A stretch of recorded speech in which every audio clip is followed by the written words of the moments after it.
afternoon. I'm Yomika Bennett, Executive Director of New York Charter Schools Association.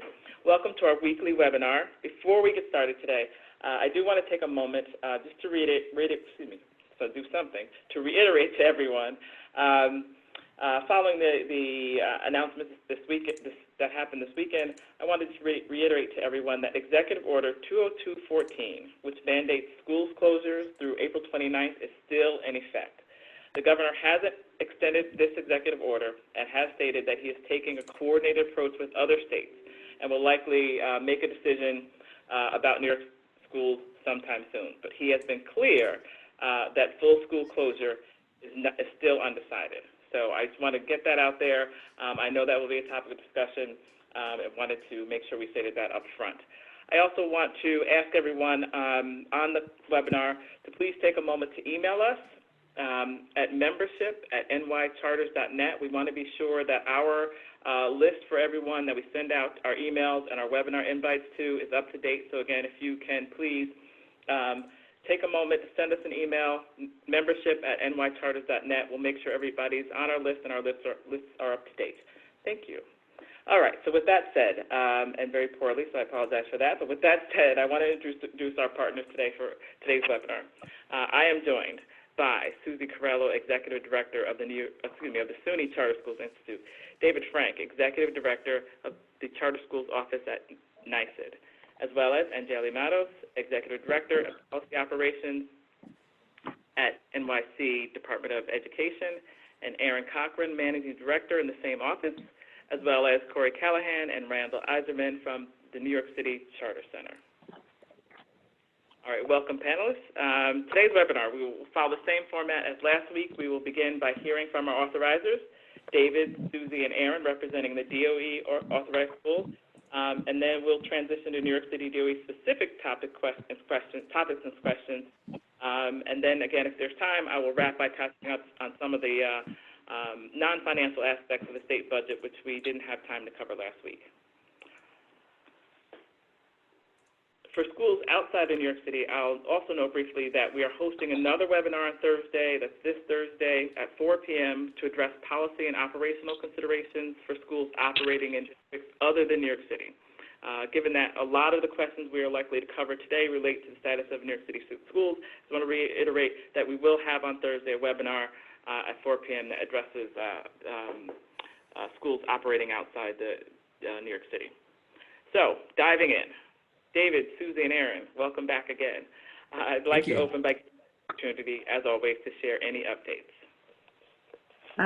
Thanks, Yumika. I just wanted to reach out. I know probably every authorizer is calling their schools, so I'm sure this is applicable to each of you, but to the SUNY schools, especially the SUNY team members have been on the phone with you this week, and I know this continue. It is just so heartening. Everybody is thrilled to have some one-on-one conversations with you, but it's also heartening because we're getting a very, very clear picture of the huge lifting that's going on at all of your schools. And I said to somebody who was telling me about a call today that they were particularly excited about the work that you all are doing. That specifically one of you is going to write the great historical source document, you know, the teaching heroes of the pandemic of 2020. And I just wanted to say, even if we don't get a book out of all of you while you're doing all of this work, that we are just really stunned and amazed at how strong the work is across all the schools. So thank you. And then I wanted to also just address a little bit the conversations or announcements that came out on Saturday. I know the SUNY charters got an email from me, and so I wanted to just reiterate a little bit that, you know, as leaders, we are all human. You are humans who are in the making life better for humans business.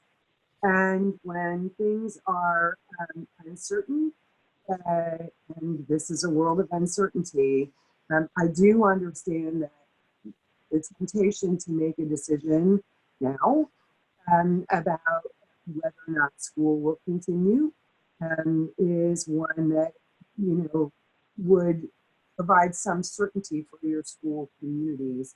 And I understand why that's important. And just so everyone knows, I asked the SUNY charter school leaders to hit pause, to use the governor's word, to hit pause before making that decision, because I think since Saturday, we've gotten every day a little bit clearer picture and every day a little bit more data and understanding about what the complicated issues are that the state of New York is trying to address. And so one thing that I've said is, it's certain that we had remote instruction last week, and it's certain that we're having remote instruction this week, and it's certain that we're going to have remote instruction next week, and it's certain that the governor and the mayor are gathering more data, and I am certain, I don't know the final decision the two of them will come to,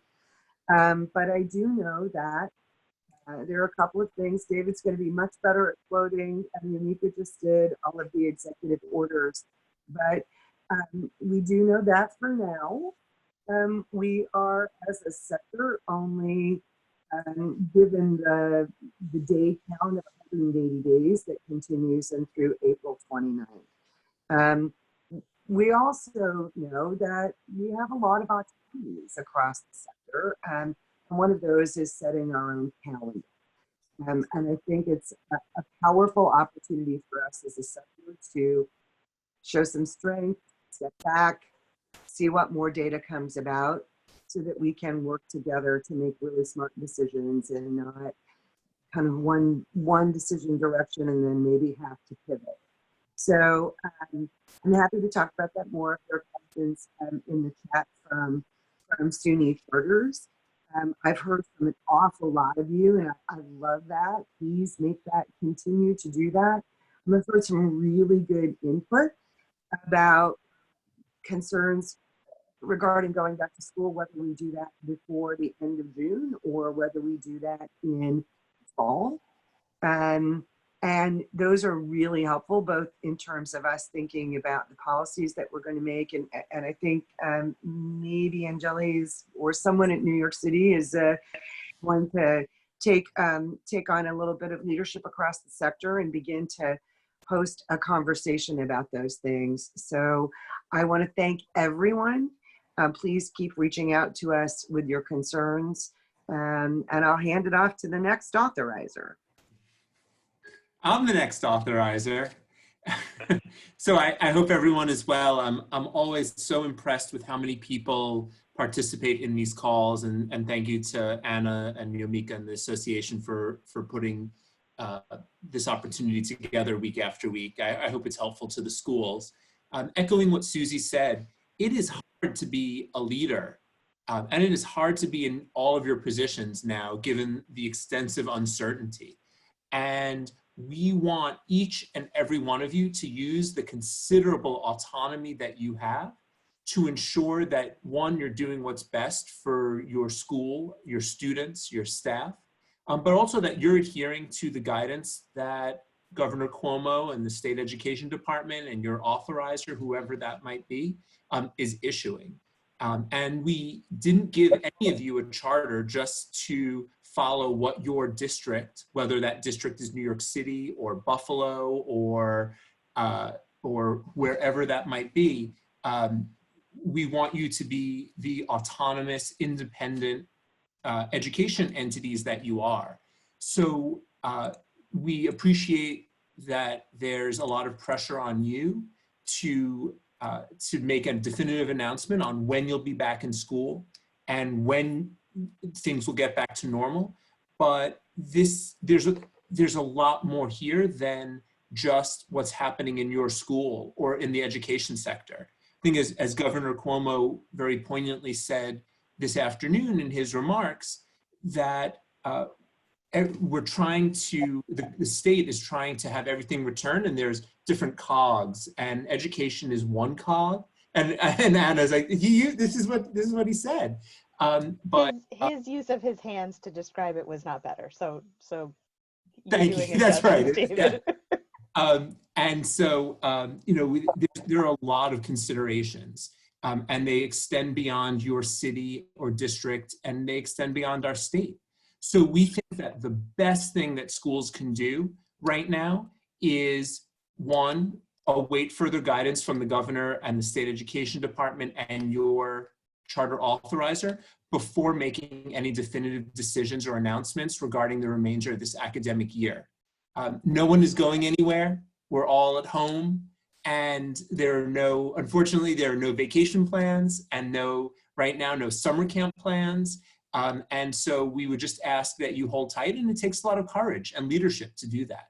And we do understand the difficult situation that all of you are in. I guarantee you, and although I'm not privy to the timing on this, that the governor and his team think about this every single day and will not leave you high and dry. They haven't yet, and they won't in the future. Also, continue to implement and improve your educational continuity plans that you submitted to your authorizer. Susie and I and New York City, we're working very closely to think outside the box in terms of how to collect data and tell the story about what you're doing in your school during the crisis, and help convey the rich educational settings that you're providing. And unfortunately, in some places in the state, the only direct instruction happening are right in your charter schools. So we appreciate that, we thank you for it, and we hope to be able to help tell that narrative with you.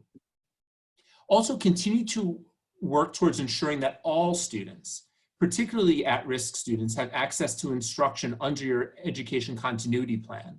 How are you serving students with disabilities, English language learners? How are you reaching students who maybe don't have internet access? Or maybe, I know now it's hard to buy Chromebooks.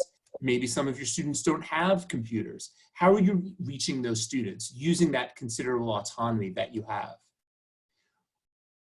And last, but certainly not least, we want you to think about a reentry plan. We don't know if you'll be back in school in 3 weeks, in 4 weeks, in August and September. We just don't know.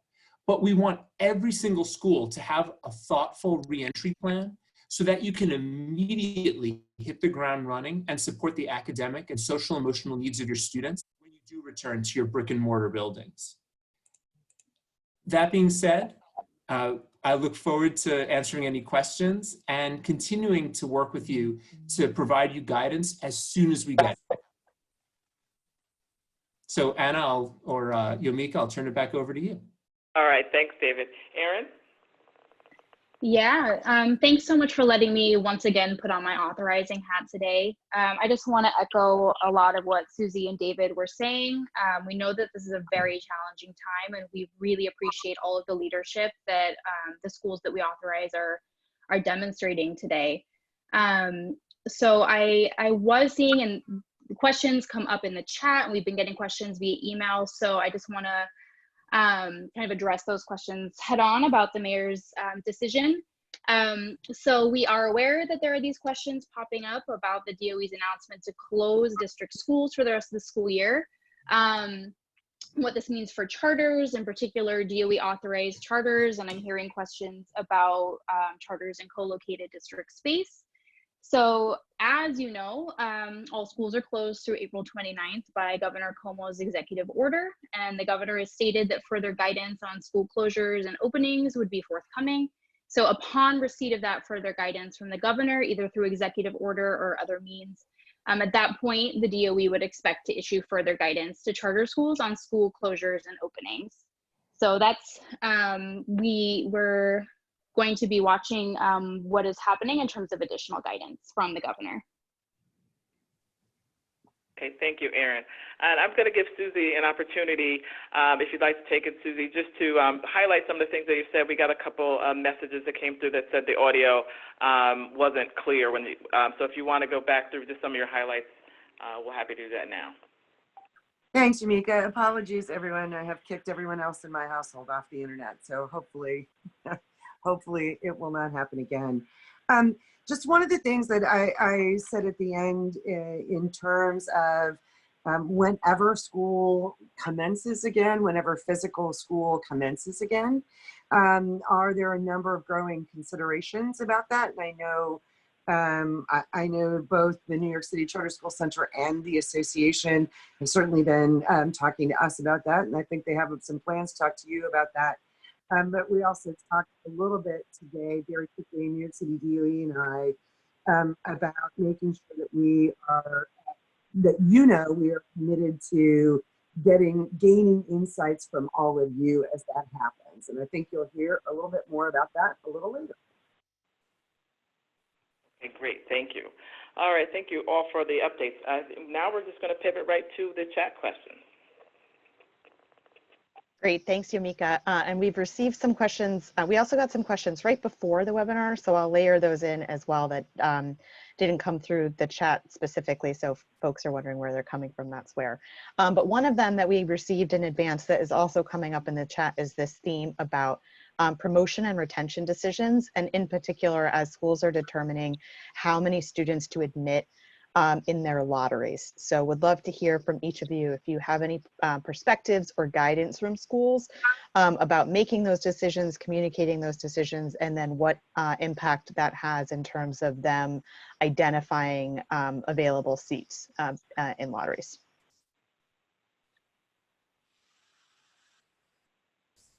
Well, I'm happy to dive in and invite my colleagues to do the same, but promotion and retention decisions, of course, have always been something that you've been able to make.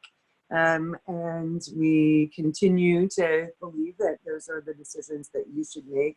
Listen, we gave you a charter because we wanted you to be super successful as a school. I think I say that more now, which is great. It's a byproduct opportunity of all of this. So I realize that doesn't give you a kind of a formula to follow. My question would be, do you have some sort of end of year testing? And if you stay remote for the rest of the year, or even if you end up doing some bricks and mortar school, do you have some end of year testing that gives you confidence in making decisions about where students stand? And I think there's a little bit of a difference between decision making K-5, middle school level, and then high school level. So one of the things that we've been clearly talking about on the high school level is, given the regents' cancellation of the regents' exams, we understand that for the next 5 years, conceivably, with your 7th graders potentially taking some regents this year, that there will need to be, I am told the right quote is the Barry Bonds asterisk, about what's happening with some of your students.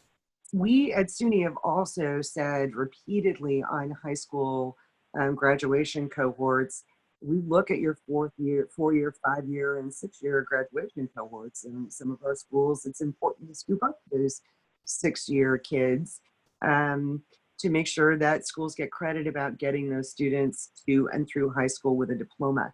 So we'll continue to do that. And welcome any individual issue conversation that you want to have. Reach out to me, Jeff Wasbus at the Institute, St. John, the whole crowd that many of you have seen live and in person when you are in bricks and mortar schools.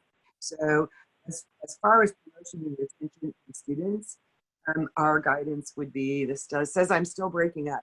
Our guidance would be that you make really smart decisions. We'll be happy to have a one-on-one conversation. Like Susie, we also strongly encourage all schools to make their own decisions regarding promotions. It is at the present time, state ed is not providing guidance other than what was provided regarding the graduation requirements. And we hope that all of the Board of Regents authorized charter schools, including charter schools across the state, are implementing an education continuity plan that not only is reiterating materials that students learned while they were in your brick and mortar building before COVID-19, but that students continue to learn new concepts and that they continue to work towards proficiency in college and career readiness. So if you aren't comfortable that your education continuity plan is helping students achieve those goals, then what we would ask you is that you go back to those plans and that you think about how you can provide an increasingly robust amount of education. Luckily, we have lots of exemplars here in New York State. We've highlighted some on our website in conversations that we've had with school leaders. Some of them have been reported widely in the news media, both here in New York and across the country, which is great to see. So really that is a decision left in the hands of schools. We also, there were some students before COVID-19 who weren't meeting the criteria that you have already put into place for them to matriculate to the next grade. Similarly, during COVID-19, there might be some students who aren't grasping the content materials that that your school is teaching. We would ask that you examine the academic interventions that you have to serve those students, but certainly if you were going to hold back a student before and you apply that same criteria now, we wouldn't fault any school for making that decision. Regarding grading or report cards, we would ask that your school be thoughtful about that. How are you evaluating student coursework as you implement your education continuity plan or provide remote instruction? Are you still providing assessment? How you implemented your education program before should guide how you're implementing your education program now. And we have seen in our most robust implementations of the education continuity plans that the school day for many of our schools that are being very thoughtful about that doesn't look too much different than now as when they were actually in their brick and mortar school. Thanks, David. Erin, any thoughts? Yeah, I just want to add, I'm going to echo Susie and David. Again, I love going third. I get to save my voice a lot. So I appreciate that. But I want to add on top saying that we do know that it can be helpful to know what other schools are doing, to kind of get a gut check of how aligned are you, or, you know, are you in terms of how you're operating or making these decisions. So we are looking into what it would look like to share what other folks are doing. So just adding that. That's great. Thanks. We may have lost Susie. I think she was having some internet inconsistencies. So David, if you don't mind, I have a couple of very specific Regents questions for you. Okay. All right. I know. And by I mean the test, not the group. Oh, see, I was. Yeah. You know, I Yes. thought this was maybe Board of Regents. What is Regent Cashin's favorite dessert? No, just kidding. Eclair. Yeah. So some folks have asked any crystal ball predictions about August, and when will the portal open for ordering, and like what is the relationship between a decision about the August Regents being canceled and schools having the planning runway to order the tests? Easy answer. We are currently considering all of the options. There is not any guidance right now, and we are working as fast as we can to provide guidance. However, as was said before, we don't know what next month will bring, let alone during the summer. And the State Education Department doesn't want to get ahead of the supports that we need to put in place to ensure that you can get up and running as quickly as possible. And so we're reluctant to make any definitive decisions now when we don't have all the information. Thank you for that. And so now there are a couple of questions in the Q&A around granting credit for the courses themselves that would then translate into credit for the tests. So for schools that are on trimesters, do students have to receive sort of passing credit for all 3 trimesters? And then very specific question about science, because that is weighted slightly differently. Do you have any perspectives on either of those? You would award credit now as you would normally throughout in normal times. So if you would require, if a student needs to pass all 3 trimesters in order to be granted a high school credit, then before, then that would be the same now. A student would need to pass all 3. If we know some schools you need to pass 2 out of 3, it would be the same now as it would prior to the COVID-19 crisis. Great, thank you so much. And then finally, I think before we hand it over to Corey and Anjali for New York City specific topics, some questions that folks are asking around teacher certification. And so to give people context, the questions are coming in around teachers that have been pursuing certification and have some amount of in-person requirements or requirements, maybe they were in a class with an in-person component or they were pursuing student teaching. Will there be any adjustments or accommodations around teacher certification requirements for next school year to recognize that there might be some teachers who were otherwise on track to become certified but might have difficulty doing that now? I don't have an answer for you right now. However, here's a great way to get people to tune in next week. I will research this and I will have an answer at our next webinar. Fantastic, much appreciated. If I could give you one other similar homework assignment, unless you have some late breaking news that we are not privy to, any updates on the funding that is flowing to schools through SED from the CARES Act? So we're working very closely with our partners at the U.S. Department of Education regarding funding through the CARES Act. I do not have any additional information now. We're still in conversation about how that'll work.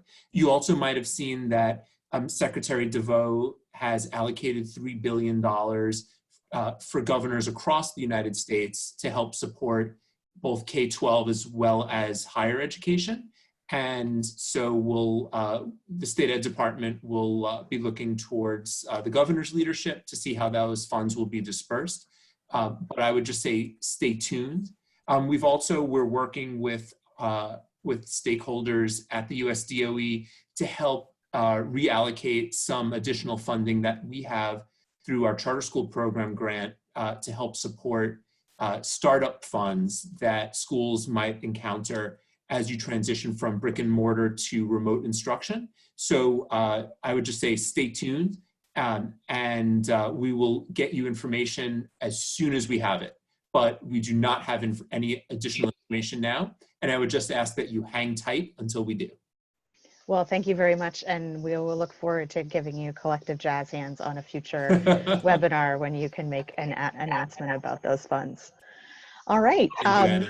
Absolutely. So Corey, I will hand it over to you and Anjali. I'm seeing a lot of questions in the chat and I know that there are lots of things top of mind for folks in New York City. And then we'll wrap up with Yomika touching on some of the non-financial budget things that schools should be aware of that we weren't able to get to last week.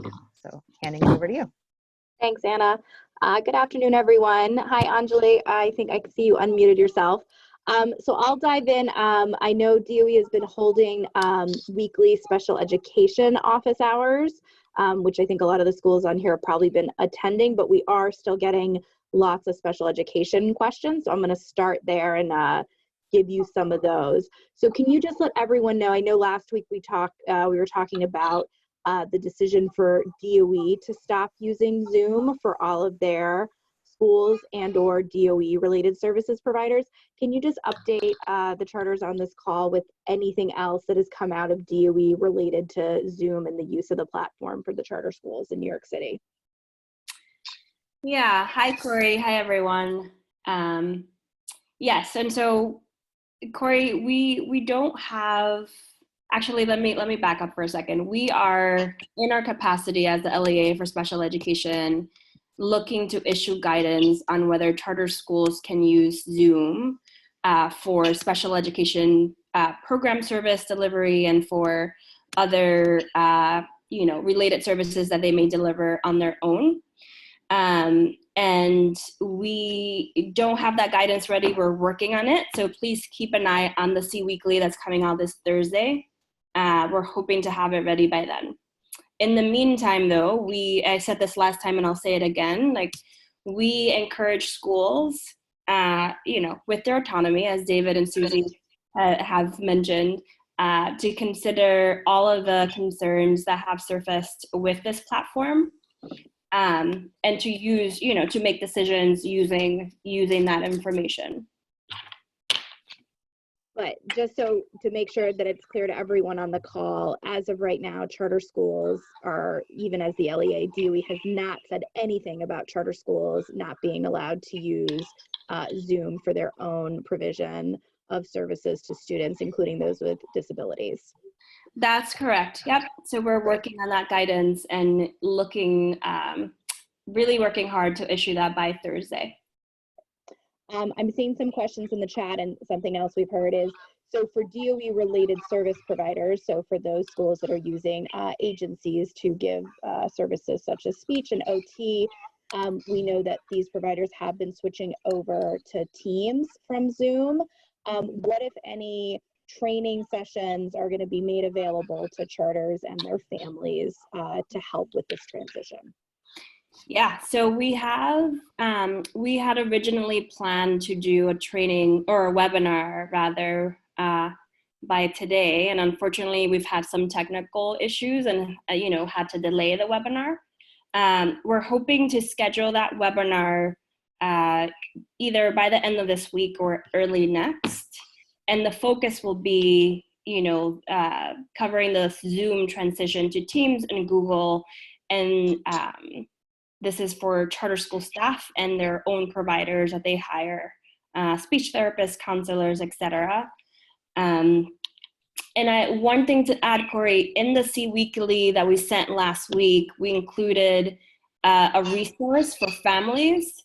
It's a parent-facing document that schools can use to support their families in the transition to Teams and Google. So moving on to planning for students with disabilities. I know that in the Charter Weekly last week, you put out a document about supporting students with disabilities enrolled in charter schools during remote learning. Can you talk a little bit about what that document is to this group? Yeah, for sure. So again, that's just so that everybody knows, we issued a guidance document in Thursday's C Weekly. So please go there and read the document through. Essentially, in that guidance document, we inform schools that they may use the remote learning template that is now available to charter schools for their students with disabilities. And this is a document that captures how schools are delivering services to those students and can be used to also inform families about those services. This is not required, but we do highly encourage schools to consider using this document. And then any update on the use of paraprofessionals during the remote learning time? Yeah, so we are actively working on this guidance. Unfortunately, it's not ready yet. We're aiming to have it done as soon as possible, and so look for it either this Thursday in the C Weekly or next week. Okay. We're also seeing some questions in the chat about school construction. I think just as background, I think people probably saw that last week ESD has changed their position on what is considered essential and non-essential construction work, and school construction work for both public and private schools was moved to essential. And so I'm seeing questions in the chat about, so charters that are in co-located space, how can they go about working with SCA or coordinating with whoever they need to so they can start to do the work that they were either planning to do this spring or maybe even over the summer? Mm-hmm. Yeah, that's a very popular question, Corey, that we're getting as well. And so our understanding is that all construction work is on pause right now with the SCA, and including the DOE's facilities team. For work that may have been approved before this crisis. And we are, working with our colleagues internally to come up with a process or procedures for schools to either, to figure out when that work can start. And if there are going to be further delays, to get a sense of what that is and when we can resume that work. And then just one more question that just came in, and these are for a small number of schools that are part of the DOE's pre-K program, and just any updates that you could provide any of the charter pre-K providers with their funding flowing as, I guess, per usual, if there are any updates you have on that. I don't have anything handy with me right now, Corey, so let me follow up with the team and include more information in C Weekly. Great. We will make sure to follow up with you and get that answer out to the pre-K providers as well. And then the last question I'm seeing, Anjali, is about the DOE. Does DOE have any plans to expand their iPad offerings to charter schools? And maybe if you want to just remind everyone what the current access is for devices to New York City charter school students. Mm-hmm. For sure. So the DOE, as you know, we launched a device lending program. You know, they're iPads that are Wi-Fi enabled. And I think 2 weeks ago, time is blending, so I can't remember anymore. But about 2 weeks ago, we updated our policy to include charter school students that receive special education services from the DOE as eligible to apply. Additionally, students in temporary housing, including kiddos that are doubled up, et cetera, are also eligible to apply, and students in shelters. And so that's the update to the policy. I don't foresee that policy changing to be expanded to other students in charter schools. But if you're a school and you're facing a hardship, please do contact our office, and we can see if we have other options to explore. Great. Okay, I think that's it. I'll hand it back to you, Anna and Yumika, unless Anjali, there's anything you wanted to close with. No, nothing else, Corey. Just a quick reminder that we have office hours this Thursday as well at 3. So if you have, please join us. And if you haven't sent questions and you have other questions, please send those in advance as well. Just to clarify for everyone on the call, these are office hours directly for related to special education services and the DOE's role as the LEA for charter schools. Yeah, thank you. Great, thanks, Anna, and Yumika, I'll hand it back to you. Absolutely, thanks, folks. All right, Yumika, Great. you want to share some budget? I got words of this. wisdom? I just have 2 quick updates, and they're really employer-related, non-financial budget information. And the first is a paid sick leave, and I just wanted to make sure everyone on the call was aware of the changes in the budget to sick leave. And basically, the requirements are that employers with 5 to 99 employees are required to provide 40 hours of paid sick leave to their employees, and employers with 100 or more employees, 56 hours of paid sick leave are required. Sick leave is to be used in a minimum of 4-hour periods, and it will accrue at a rate of 1 hour for every 30 hours worked. We will post this information on our website as well, so you'll have it, but I wanted to make sure everyone understood what the paid sick leave requirements were. The other employer-related is time off for voting. Last year, as you know, law was enacted that authorized time off for paid time off for voting. That was amended in this year's budget, and now the requirements are that employees are allowed 2 hours of time off for voting if the employee is a registered voter and does not have 4 consecutive hours either before or after his or her shift to vote. Those are the quick updates that I have. And I think, folks, we are wrapped for today, unless anybody wants to close and add any more comments, questions, suggestions. I'll open that up for a minute or so. Other than that, we'll wrap, and I'll just ask folks to make sure that they please email membership@nycharters.net. Let us know that you're out there. We want to make sure that you're on our list and make sure you're getting all of our updates. Yumika's been doing a yeoman's job of fielding the emails of folks who've been forwarded these links. So happy to make sure you get them directly. Great, thank you. All right, All thanks, right. folks. Wrapped. Bye. Bye.